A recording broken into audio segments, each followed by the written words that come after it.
So the Mortgage Loan Forbearance Program.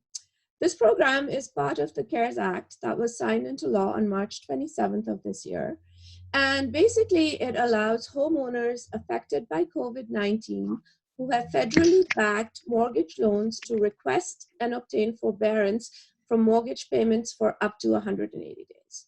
Now, this sounds great, but what exactly does this mean for the average homeowner impacted by the ongoing economic slowdown, who may be looking for a way to get some relief from the ongoing monthly payments that they have to make? So to answer this question in plain and simple English, for many who may be wondering, including myself and many of my clients, I figured I'd check in with my friend Mike Dunsky, who is Vice President and Senior Loan Officer at Fairway Independent Mortgage, and who has been in the mortgage industry since 1988. So Mike, thank you so much for coming on today and, helping solve this mystery for us. My first question for you is, what exactly is the Mortgage Loan Forbearance Program, and why was it even signed into law? Well, first off, thanks for having me here, and I'll give you my 2 cents. Okay. This is, we all know this is unprecedented right now. What's happening in our economy due to the COVID-19. We have record unemployment. The past month alone, we've seen 24 million first-time jobless claims. So we know people are out of work. A client that comes to mind in particular who is in need of forbearance, and I'll explain what that is in a minute. He is a bartender at night. He's a waiter during the day. The wife is a waiter during the day, and they have a 4 to 6-year-old, and both of them have been out of work for the past month. Somebody like that, they generally don't have a lot of savings. They'll probably be living off of their credit cards, and they need a reprieve. A forbearance is just a reprieve. And there's a lot of misinformation about the forbearance, but right now, part of the CARES Act, the government basically said anyone who has a mortgage can request a forbearance from their loan servicer, and that means the lender, the servicer, whoever collects their mortgage payments, needs to grant them up to 180 days of forbearance, of not making your mortgage payments. Mm-hmm. That's the good news. Somebody can get away and hold off making their mortgage payments for about 6 months. Mm-hmm. The not so good news is, and there's been some clarification and changes to this daily, is what most people didn't realize, it wasn't skipping payments. It's not like you're skipping 6 months of your payments. What's happening is at the end of the forbearance period, up until a day or two ago, believe it or not, that money had to be repaid. So it was helping some defer the payments. But if your payments are, let's say, $2,000 a month, yep, and 6 months of your mortgage payment, then somebody had to come up with $12,000. It wasn't practical. Let me ask you, they would have to come up with the lump sum at the end of so it wasn't like a monthly increase in their monthly payments, but like the entire lump sum would come due? Correct. Initially, that's how it came out. But the government finally figured out that that's not something which is realistic. If somebody needs to defer some payments or postpone their payments, they're not likely going to be able to come up with a lump sum. They don't have the money. So now what's happening is the servicers are working out agreements, and Fannie Mae and Freddie Mac just announced actually yesterday that they do not require a lump sum. So the lenders, the servicers now are allowing payment replans to be made. Okay. In some cases, some types of loans allow for whatever the collective forbearance amount was to be put on the back end of a loan. Now that's something different. That's called the secretary's lien, which is, it's appropriate because then you don't have to make it up right away. It'll be taken care of when you refinance or sell your house down the road. Yeah, that sounds a lot more. Yeah, much more palatable plan. More humane, definitely a lot more humane, yes. Well, it's not like the servicers don't want to. I have to interrupt for 1 second, though. It's not like the servicers don't want to do it. It's a very complicated issue. That's a conversation for another day. But it has to get into that the loan servicers are actually still responsible to make the payments on those loans, even though the borrowers, the homeowners, do not making the payments. So it's very complex, but to get to your point, yes, it's a much better route to go where there's a payment plan set up for after or the money tacked onto the end of the mortgage. So now, Mike, are there any loans that are exempt from this? Does it apply across the board to all mortgages? Can you speak a little bit about that? As far as the CARE Act goes, from what I understand, everybody that has a mortgage is allowed to request a forbearance, and the servicer has to grant that. I Okay. don't know of any exceptions to that, but the one key point I want to make is that there are a lot of people out there. Um, Let me backtrack for a second. The government did not put any provisions in place for a homeowner to show a hardship.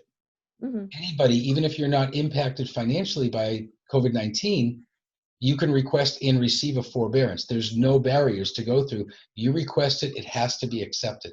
Mm-hmm. The problem is that a lot of people want to take advantage of this, even though they're not financially impacted. Mm-hmm. But the problem at the end is that while somebody is in forbearance, they cannot refinance. Mm-hmm. If somebody just bought a home and let's say somebody put 3% down, let's say 3-4 months ago, Mm-hmm. and they go into a 6-month forbearance, and that money then is tacked on to the end of the mortgage, they could conceivably be upside down on the mortgage in just a matter of 180 days. So people Mm-hmm. just need to be really careful about requesting the forbearance and the implications that will be made.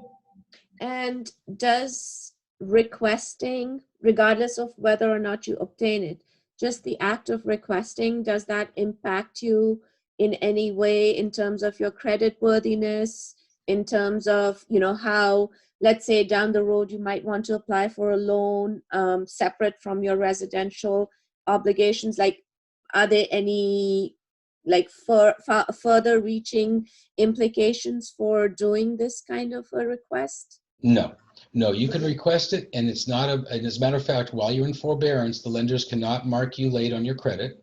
So Okay, that's good. But that's it good news. does prevent you while you are in forbearance. It does prevent you from being able to finance a home. Here's an interesting situation. One of my clients, they co-signed for their mother to buy a home. Mom went into forbearance just recently. The Mm-hmm. clients are now selling their home, trying to buy another home, but because they're on mom's mortgage and mom got a forbearance, they cannot finance until mom comes out of forbearance. So it doesn't give you a black mark anywhere. It doesn't prevent anything down the road. We're all able to take the actions of a forbearance and not have us negatively impacted on our credit for future credit. Uh, so to answer your question, no, but there are implications, further implications of taking the forbearance. Okay, great. I mean, that's all very, very good, useful information. Could you just take a minute and walk us through how, just like an average homeowner, let's say they're considering looking into this option. What are the steps that they would need to take? How would they go about doing this application for this Super, program? yeah, it's super easy. All they need to do is get in touch with their loan servicer, Mm-hmm. and there's likely with the major services around the country, they've really geared up their customer service reps on their phones, so they're opening up more lines for people to get through. Because you got to remember, I think the last I heard was about 7.6% of all homeowners have already filed for forbearance. Yeah. Um, if you consider there's about $11 trillion in mortgaged real estate throughout the country, that's a lot of phone calls, a lot of forbearances. Yes. But I think there's also applications available for forbearance on this loan servicer's website. So they should just call their lender or go online, and they'll be directed right away. And have a little patience right now. You'll be in line for a little bit, but you eventually will get through. And this is a dumb question, Mike, but just imagine, you bought your house, whatever, 10, 15 years ago, and you have no idea who is servicing your loan. How do you find out who your loan servicer is? It's who you write your checks to. Okay. So whoever you, it's not a dumb question. Whoever you make your mortgage payment to, that's the person, that's the company that will be able to grant the forbearance upon your request. Okay, that's good to know because, I tend to set things up on autopay and then I have no idea. And I know I sound very clueless, but Nope. I'm sure I'm not the only one, right? You are not alone. I get the question quite a bit. Thank you for saying that. And then just sort of, are there any other pitfalls or hidden costs that are associated with this program that, would filter down to the consumer? Or in your opinion, is it like a pretty transparent, upfront kind of terms of the program? That's a really good question. Most people don't even think about that, but there are some financial consequences to going on forbearance. Mm-hmm. If you think about it, and somebody stops making their mortgage payments for 6 months or 12 months, during that time, their mortgage would have been paid down. There's interest that would have been paid on that loan during that time. So there is a cost to it.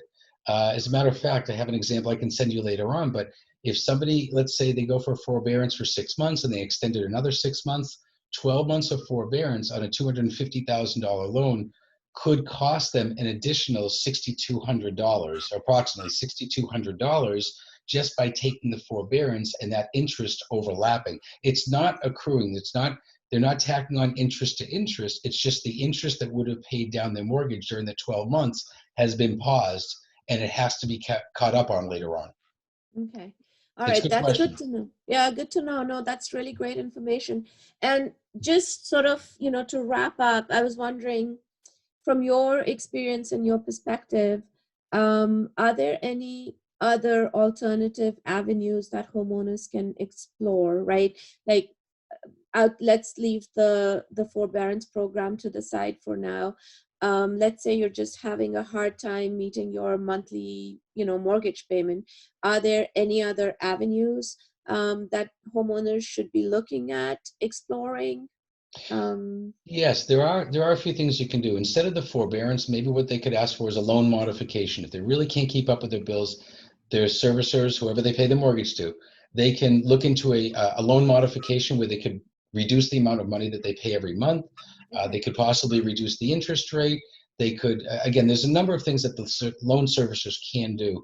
One thing I'll tell everyone to do is look at your cable bill, try to slash that. If you're really having a hard time, there's little things you can do. Insurance. Your homeowner's insurance right now, I know of most homeowners insurance companies are temporarily cutting their costs on the premium for 15 to 20%. They should definitely check in with their insurance company. Auto insurance as well. There's something right now, no one's driving, and most people don't realize this, but low mileage usage, you can cut down the amount of coverage you have on your auto right now because we're not driving as much. And ask your auto insurance company, your broker, how you can get a low mileage deduction on your premium. And those are all, they're little things, but man, do they add up significantly. So I would check every expenditure that you have. Even cell phone companies now, I haven't heard this yet, but I do understand that they are reducing some of the plan payments and premiums that they're charging. So check with all of your vendors, all of the people that you pay money to every month, and see and ask about any discounts they can offer. Those are all excellent tips. Thank you so much for, bringing those points up, Mike. Is there anything that you would like to add that, would maybe be of help for people who may be considering this option that we haven't touched on? I don't offhand, but I'll tell you this, every circumstance is different. My Yeah, clients who are waiters and waitresses, my other yeah. clients that might be, one client that works at TripAdvisor right now, and their business is, it's predicated on travel. We're on pause. This will all come back. It might come back in a little bit different format. We'll all come back. But if there's any questions, and they would be probably very specific related, have them touch base with me. You'll have my contact Absolutely. information available, and I'm happy to point them in the right direction. A lot of government websites available right now that are easy to navigate, easy to get through, and super easy to understand where somebody needs some help. They'll be there to help them out. So that's a really great segue into my last request. Could you please put your Corona hair back on and tell everyone what the best way that they can get in touch with you is if they Absolutely. have if they have So, any so specific here's questions? here's my Corona here during this time.